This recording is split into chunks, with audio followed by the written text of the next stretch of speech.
Moshood Kashimawo Olawale Abiola was born into the family of Salawu and Suliat Wuraola Abiola in Abeokuta, Ogun State, Nigeria, on August 24, 1937. His father was a produce trader who primarily traded cocoa, and his mother traded in kola nuts. His name, Kashimawo, means "let us wait and see." Moshood Abiola was his father's 23rd child, but the first of them to survive infancy. Abiola attended African Central School, Abeokuta, for his primary education. Abiola attended Baptist Boys High School, Abeokuta, for his secondary education. At 9, he started his first business, selling firewood at dawn before school to support his father and siblings. In 1960, he obtained a scholarship to study at the University of Glasgow, where he earned a degree in accountancy and qualified as a chartered accountant. He later became a fellow of the Institute of Chartered Accountants in Nigeria, ICAN. Abiola was raised in the Yoruba Muslim faith. He took wives, Simbiat Atinuke Shoaga, Kudirat Olayinka Adeyemi, Adebisi Olawunmi Oshin, Doyinshola Abiola Abuaba, Modupe Onitiri Abiola, Remi Abiola, plus other women. In 1956, Abiola started his career life as a bank clerk with Barclays Bank in Ibadan, southwest Nigeria. After 2 years, Abiola joined the Western Region Finance Corporation as an executive account officer before leaving for Glasgow, Scotland. On his return to Nigeria, he worked as a senior accountant at the University of Lagos Teaching Hospital, then went on to US firm Visa before joining the ITT Corporation, where he later rose to the position of Vice President, African and Middle East. Abiola spent a lot of his time and made most of his money in the United States, while retaining the post of chairman of the corporation's Nigerian subsidiary. While Abiola worked at the Nigerian subsidiary of Visa Pharmaceutical, he desires to own some equity in the firm, but the options available to him were not appealing. Abiola subsequently established radio communications as a side business. New employees were trained in marketing of telecoms equipment, and Abiola targeted the military, who were replacing Civil War era equipment as business clients.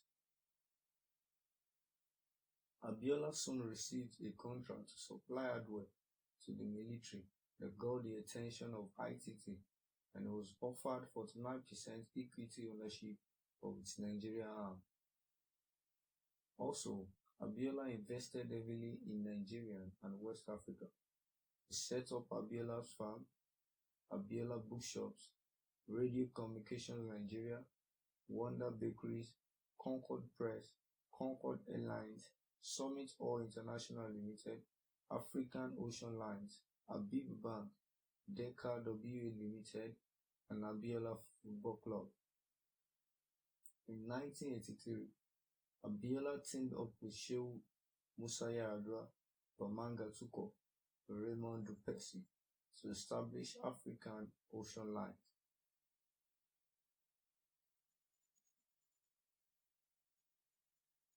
Abiola's involvement in politics started early on in life when he joined the National Council of Nigeria and the Cameroon (NCNC) at age 19. As Abiola was already involved in politics, he joined the ruling National Party of Nigeria (NDM) in 1980 and was elected the state chairman of this party. Abiola was eligible to go for the post of presidential candidate after the tenure of the re-elected president. However, his hope to become the president was shortly dashed away for the first time in 1983, when the military coup d'etat swept away the elected president of his party and ended civilian rule in the country.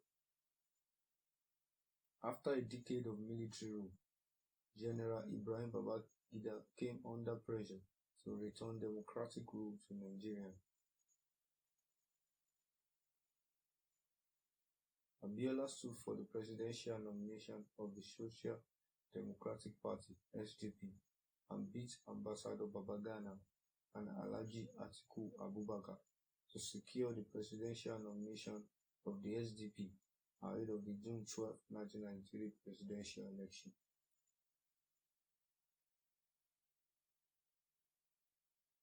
Abiola announced his candidacy for president in February 1993.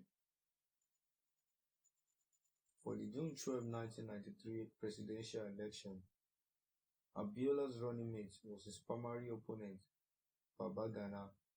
Abiola defeated his rival, Bashir Tofa, of the National Republican Convention.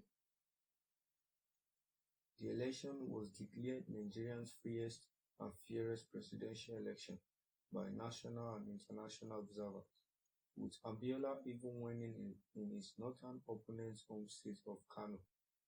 Abiola won at the national capital, Abuja, the military polling stations, and over two-thirds of the Nigerian states.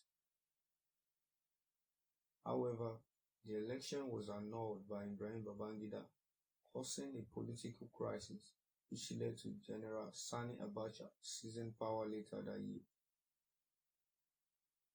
In 1994, Moshood Abiola declared himself the lawful president of Nigeria in the operated area of Lagos Island, an area mainly populated by Yoruba Lagos indigents.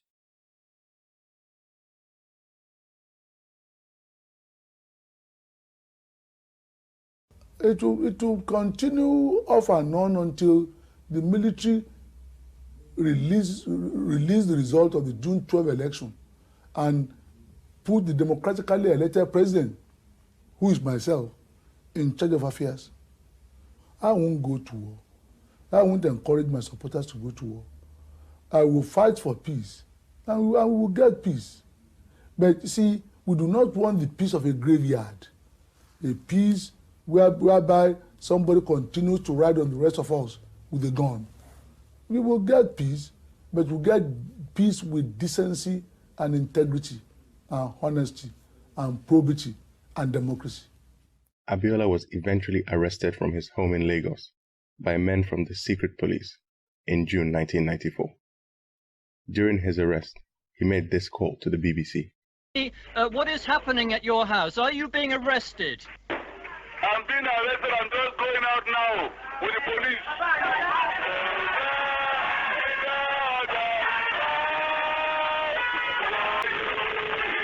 Out to detention by singing the national anthem. Why are they arresting you? They are arresting me on an allegation of felony, nameless treason or something like that. They're not doing anything. They're just taking me away. Please let me go. I'm delaying them. And so where are you now? Are you in your car? I'm in my car now. Is it police who are with you in your car, or are they escorted? Are they yes, the commissioner of police is in the car with me, and my senior wife is in the car with me. Why are they letting you talk on the phone to the BBC while they're in the middle of arresting you? They have come to arrest me, not to arrest my mouth. You sound very cheerful about it, Chief Abiola. Of course. It is all part of democracy here. And you're happy to go to the police and await whatever charges they're going to file against you? I'm not in any way disturbed by it. Any sacrifice is in order.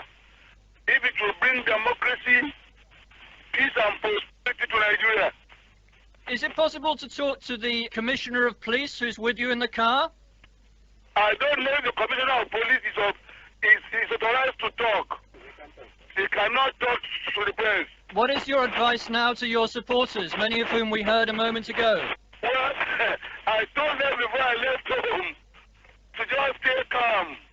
It is very, very important that they stay calm.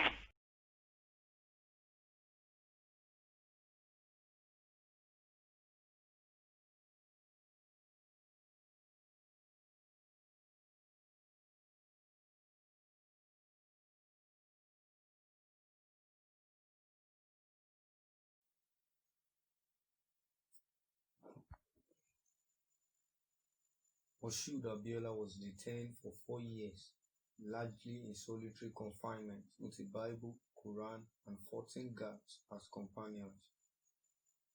The sole condition attached to the release of Chief Abiola was that he renounced his mandate, something that he refused to do, although the military government offered to compensate and refund his extensive election expenses.